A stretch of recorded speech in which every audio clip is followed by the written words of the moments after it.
আসসালামু আলাইকুম রহমতুল্লাহি ওয়া বারাকাতুহু। জাস্টিস ফর পিপল সংস্থার পক্ষ থেকে 2025-এর যে ইফতার বিতরণ, বস্ত্র বিতরণ এবং ঈদের বাজার বিতরণ, আজকে 26 তারিখ, 25টা রোজা। তো আমাদের যে প্রকল্প 5-6 সেটা সম্পূর্ণ করার দিন। প্রকল্প সম্পূর্ণ করার জন্য বেরোবো।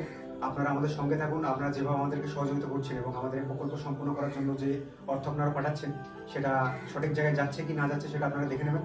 আপনাদেরকে এইভাবে আমাদের পাশে থাকার জন্য অসংখ্য ধন্যবাদ। সামনে থাকা কিউআর কোডটাকে স্ক্যান করুন এবং আপনার সামর্থ্য মতো অর্থ পাঠিয়ে দিন এবং একাধিক অসহায় মানুষের পাশে দাঁড়ানোর জন্য।